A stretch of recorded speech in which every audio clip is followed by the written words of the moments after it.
On today's recap of Undercover Boss, we're bringing you two exciting episodes featuring the bosses of Yankee Candle and Diamonds Resorts as they encounter the worst employees in Undercover Boss history. And in our first episode, our boss will discover an employee that hates children so much that he wants to slap them.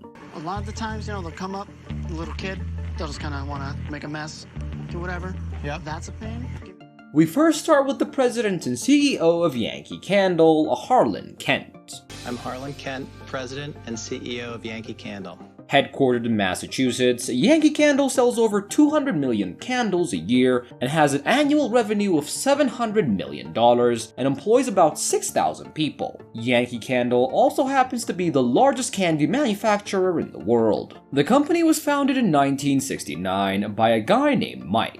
Mike was 16 at the time and didn't really have a lot of Christmas presents for his mom, so he melted some crayon and made a candle, and then one of the neighbors saw the candle and wanted him to make it for her, and this made him realize that he has an untapped business idea. Today, Yankee Candle has about 550 stores and they're growing pretty fast. They plan to raise their revenue to $1 billion in the next few years, which is why Harlan was promoted to the CEO position. Harlan was a top student and went to a top business college, and after graduating, he wanted to join Yankee Candle, which his family thought was a bad idea, but he stuck to his guts, and now he's the CEO of the largest candle company ever. Harlan's main goal is to get the company's revenue to $1 billion as soon as possible, and this is why he wants to go undercover and see things that need to be improved within the company. He'll be going undercover as Dan Johnson, a chief from Ohio, competing in a reality show for people entering new work. For his first job, Harlan traveled to South Deerfield, Massachusetts to work in their Flagship store. Today I am in South Deerfield, Massachusetts at our Flagship store. Customer service happens to be very important for Harlan, and he wants to see how well these stores follow the company's standards. He meets up with Blaze, and he takes him to the Dip Your Own Wax station, which is where customers can dip white wax and color it with any color of their liking. The first customer arrives at the station shortly after, and does a pretty nice design. Harlan was happy with how things were going, up until the point Blaze reveals that things don't usually go that smoothly with the customers. He explains that especially children don't really listen to instruction and they make a giant mess which he has to clean up. A lot of the times, they'll come up, a little kid, they'll just kind of want to make a mess, do whatever. Yep. That's a pain.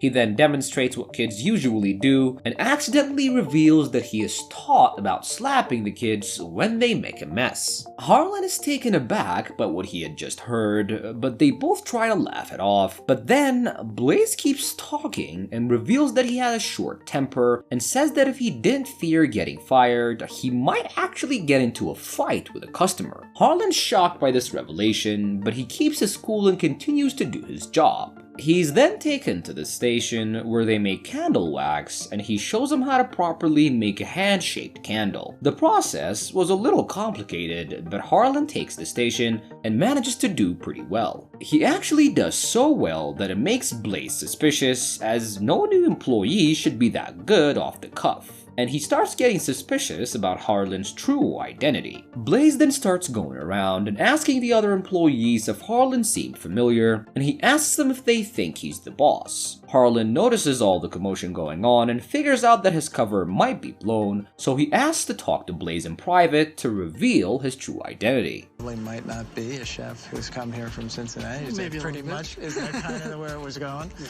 So my name is Harlan Kent. Blaze was stunned as he realizes that he revealed that he wanted to slap kids to his CEO, but Harlan still didn't decide what he wanted to do with Blaze, so he tells him that he still wants to talk to him at the end of the week, and he ends his shift early. For his next job, Harlan travels to Whately, Massachusetts to work in the Yankee Candle plant. Today I'm at our plant in Whately, Massachusetts, and I'm going to be working on the line.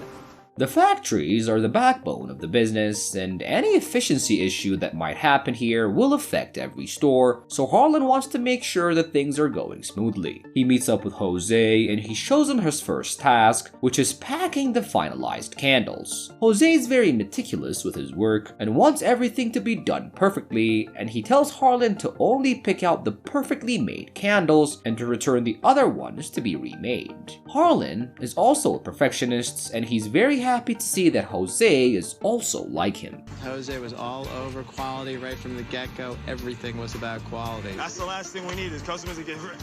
Harlan then takes the station and tries to do the job alone, but he was too slow and he couldn't keep up with the upcoming candles. Jose then joins him, and while working together, he tells him that he packs up to 8,000 candles a day, which is more than anyone there. He also tells him that even though he's a hard worker and very good at his job, it's very hard to grow within the company because people in the higher up position don't really acknowledge people that work in the factory. He explains that it would be easy if he came from the outside and got a better job instead of trying to grow within the company, which is really frustrating for workers as they don't really feel valued or appreciated. Today was fabulous for me. I mean, Jose is a tremendous person. These guys, it's all about like hard work. For his next job, Harlan travels to Georgia to work under the store manager. Today I'm in Peachtree City, Georgia. I'll be working with one of our store managers.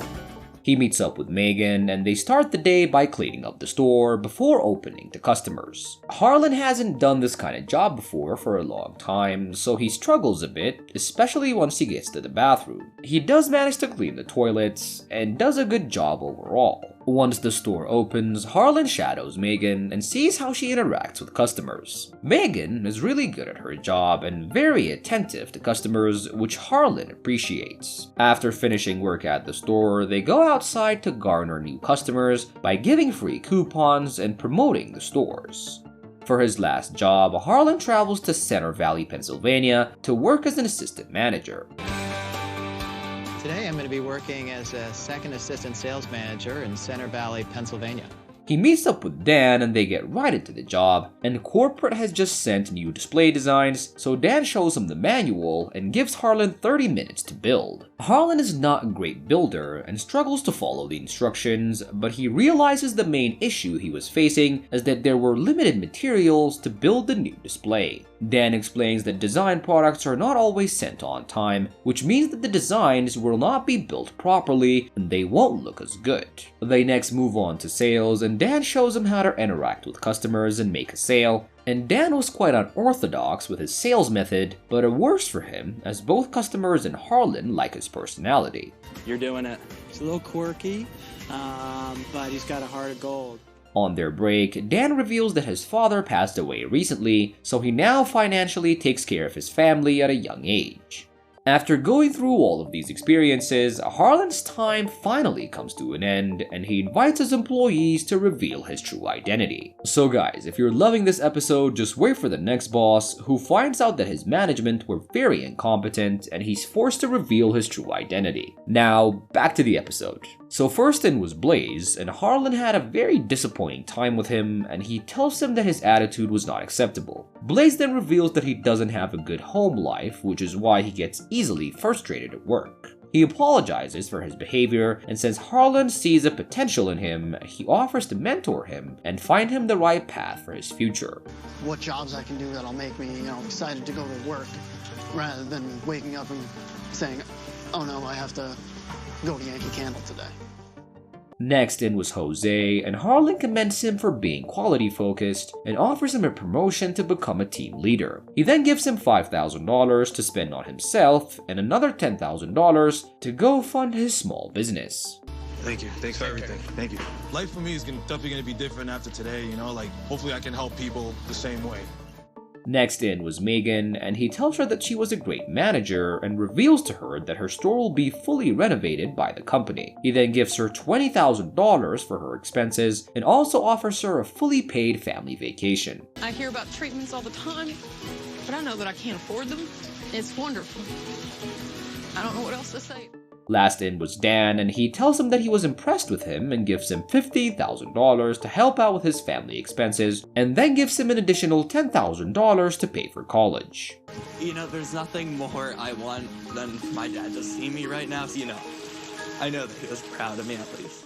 Let us now follow our next boss, the chairman and CEO of Diamond Resorts International, Stephen Klubeck. I'm Stephen J. Klubeck, chairman and CEO of Diamond Resorts International. Headquartered in Las Vegas, Nevada, Diamond Resorts International is one of the largest timeshare companies in the world, with more than 200 resorts and 24,000 guest beds in 28 countries. Diamond Resorts International offers vacations to more than 385,000 customers. Stephen grew up in a rich family, and his father believed in hard work and instilled those values in him, which was why he also started working, and he was a very hard-working person, and eventually he became successful. Stephen was interested in the resort market, and he got his chance to buy a company named Sunterra that was suffering financially. Stephen then rebranded the company as Diamond Resorts and made the company very successful. Stephen wanted to go undercover because Diamond has been acquiring new resorts and he wants to make sure that they're all up to quality. He'll be going undercover as Mark, a former construction worker from California, competing on a reality show to win money.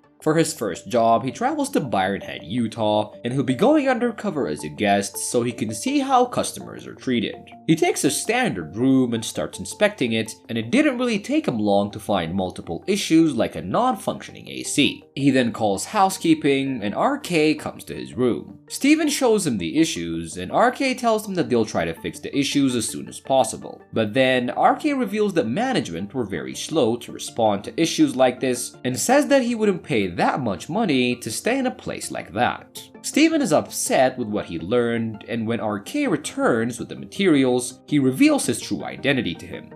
You're on Undercover Boss. I'm Stephen J. Klubeck, chairman and CEO of Diamond Resorts.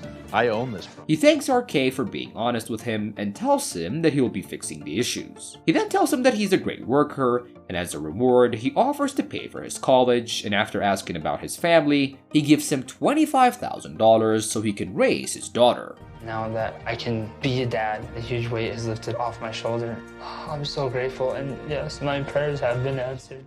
For his next job, he travels to Palm Springs, California to work as a coordinator. He meets up with Monique and she teaches him how to dance, and Stephen didn't really know how to dance at all, and he struggles to even follow the basic steps. Mark was hesitant. He wasn't really a great sport about it. I kind of had to force him to do it. So Monique helps him and guides him through the choreography. They then bring in the customers and Stephen takes the main stage to lead the dance, and he still couldn't properly dance, but everyone joins him and they all dance the way he was. The next day, Stephen goes to the other side of the resort to work as a maintenance worker.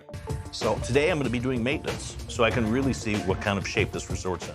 And he meets up with Marcus and they go from room to room and check for anything broken. They find a room with a broken faucet, so Marcus teaches Stephen how to fix it, and he follows the instructions and does it well. They then find a room with some wiring problems, and they also work on that together before ending their day.